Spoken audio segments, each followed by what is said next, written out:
Tadi dikatakan bahwasanya orang berzikir itu nanti namanya akan selalu disebut oleh Allah, diperhatikan oleh Allah. Lalu bagaimana kalau di tempat saya ada hiburan? Apakah Allah ridho dengan hal tersebut? Yang pertama, di saat ada orang berbuat kejelekan, kita tidak boleh diam. Semua yang terjadi di muka bumi ini, semuanya itu sudah diatur oleh Allah, tapi tidak ada seorang hamba pun yang tahu bagaimana takdir hidupnya dia. Tidak tahu. Walaupun wali Allah tidak akan mengetahui sesuatu yang gaib kecuali diberikan petunjuk oleh Allah, diberikan ilham oleh malaikat. Jadi jangan mengatakan, oh ini ada orang nyanyi-nyanyi nggak jelas, oh nggak apa-apa lah, ini sudah takdir dari Allah. Nanti kalau musibah datang takdir dari Allah ya, udah nggak apa-apa lah, ini sudah takdir dari Allah. Orang pada joget-joget nggak jelas, sudahlah biarin aja, sudah takdir dari Allah. Nanti jangan salahkan kalau musibahnya datang, bilang lagi itu takdir dari Allah. Hah? Kalau ada kejelekan, kemaksiatan yang berada, harus kita hilangkan. Jangan diam, minimal kita jangan di sana. Jangan ada istilah nggak enak tetangga, nggak ada urusan. Masa masuk neraka berjamaah, masuk surga ayo berjamaah. Masa masuk neraka berjamaah gara-gara dia tetangga saya, nggak ada urusan. Lana a'maluna walakum a'malukum. Kamu dengan pekerjaanmu, saya dengan pekerjaan saya. Kenapa? Nanti di akhirat kita sendiri-sendiri. Sehingga jangan ada istilah, oh saya nggak enak sama orang. Nggak ada, di akhirat nggak ada istilah nggak enak, tuntut menuntut nanti di akhirat. Sehingga yang pertama, sekali lagi, di dalam kehidupan kita ini sudah ada yang ngatur, yaitu Allah. Tapi tidak ada seorang hamba pun yang tahu takdirnya. Di balik itu Allah telah titipkan kepada mereka nabi dan rasul. Sebagai apa? Basyiron wa nadhira. Nabi dan rasul itu punya tugas pokok apa? Memberi kabar gembira, memberi kabar ancaman.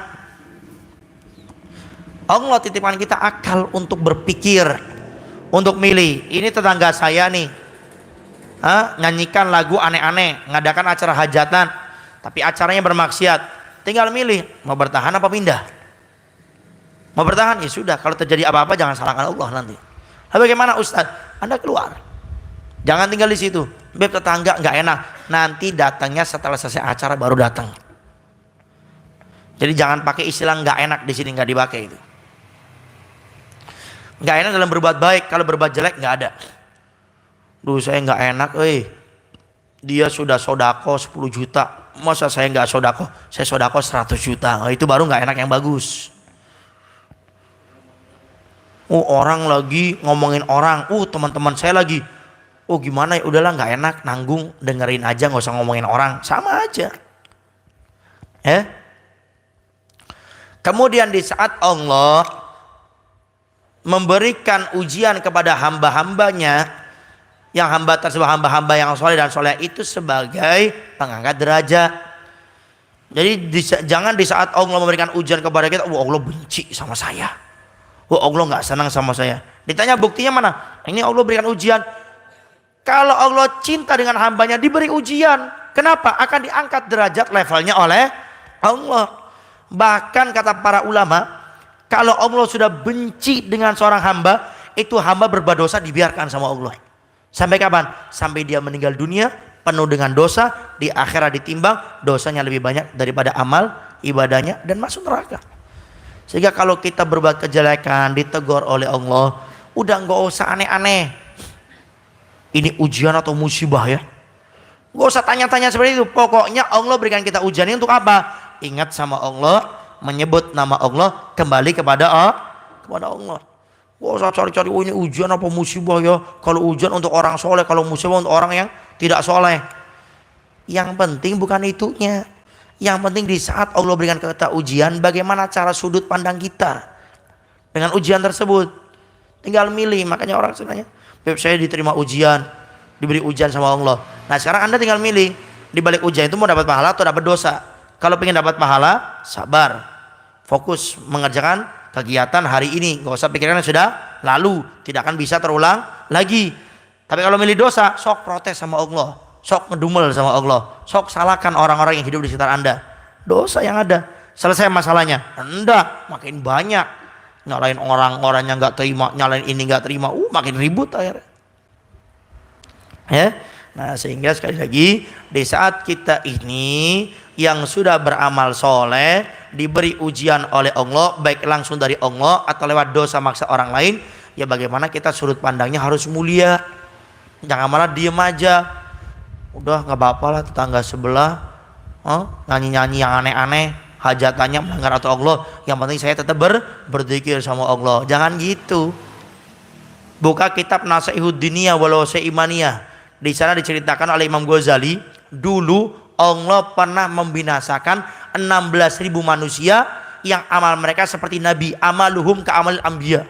16.000. Windu haji berapa ribu? 8.000 ada windu haji, nggak nyampe. 3.000 anggaplah. Ini 16.000 amalnya seperti Nabi, bukan seperti wali. Nabi, tapi dibinasakan semuanya oleh Allah. Kenapa? Di kitab Nasihat Diniyah dijelaskan, karena mereka diem terhadap kemungkaran yang terjadi di hadapannya. Al-bala ya'umu soleh wa toleh. Musibah kalau datang, yang baik yang buruk diratakan oleh Allah. Maka hati-hati Pak RT, Pak RW, Pak Kuwu, Pak Lurah, hati yang di tingkat desa ini, apalagi yang tingkat atas. Kalau ada kemaksiatan, kejelekan di tempat Anda biarkan, musibah datang kena semuanya, dan dosa yang paling besar Anda sebagai penguasa di sana. Contoh, di desa ada Bang Emok, kita diem aja membiarkan. Tunggu nanti saatnya di akhirat. Di dunia mungkin Anda aman, tidak ada persidangannya, Anda bisa beralasan A, B, C, D, E. Pakai itu alasan nanti di hadapan Allah. Dikunci kita punya mulut, tangan berbicara, kaki bersaksi dengan apa yang kita kerjakan. Sehingga kalau sudah dikasih amanah oleh Allah, kerjakan dengan sebaik-baiknya. Tanamkan rasa takut sama Allah, tanggung jawab dunia akhirat, cari duit aja, pintar, cerdas. Di saat diberikan amanah oleh Allah menjadi pemimpin, pura-pura blow on, pura-pura buta, pura-pura tuli. Hati-hati nanti di hadapan Allah. Sampai nanti di akhirat Allah firman dalam Al-Quran, ada manusia yang dibangkitkan oleh Allah dalam keadaan buta. 5 hasartani a'ma wa qad kuntu basira. Dalam Al-Quran diceritakan, ya Allah, kenapa kamu bangkitkan kami ini buta? Dulu kami di dunia bisa melihat, kenapa sekarang kami buta? Qala, Allah menjawab, qala atatka ayatuna fanasitaha fakadzalikal yauma tunsa'u kama qala. Dulu aku memberikan peringatan kepadamu, kamu pura-pura lupa. Sekarang sebagaimana kamu melupakan aku di dunia, sekarang aku lupakan kamu di akhirat. Dibuat buta oleh Allah.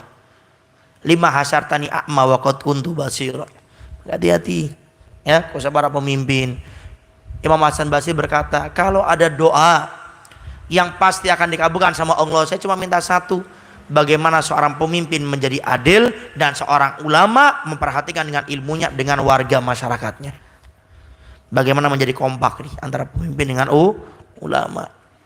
Ulama dengan ilmunya mengajarkan, memberikan fatwa-fatwanya, kemudian pemimpin dengan kekuasaannya merealisasikan, mewujudkan apa yang disampaikan oleh para ulama.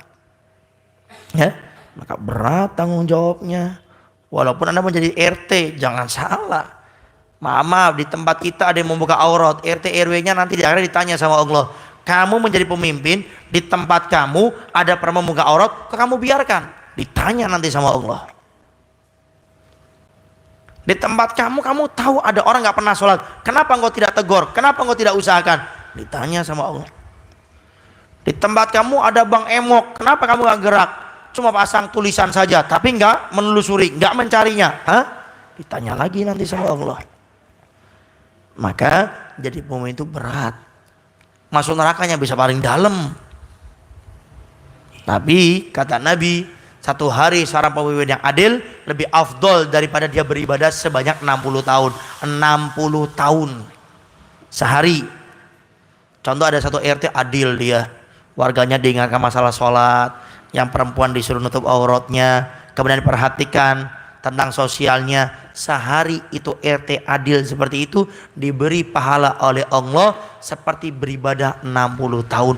10 hari jadi RT, nanti di akhirat punya pahala 600 tahun full penuh dengan ibadah. Hidup Pak RT. Tapi kalau tidak adil, hati-hati nanti di akhirat. Nerakanya bisa paling dalam. Makanya tolong Pak RT, Pak RW, Pak Kuwu, Pak Lurah, sampai ke atas, camat, wali kota, bupati, gubernur, menteri, presiden, wakil, musyawarah dengan para ulama, dengan program-program agama, dan musyawarahnya sama ulama yang mengamalkan ilmunya, yang punya rasa takut sama Allah, peduli, gerak, nggak cuma ngomong. Biar apa? Biar desa kita, kota kita, negara kita selalu lebih baik daripada yang sebelumnya. Wallahu a'lam bishawab.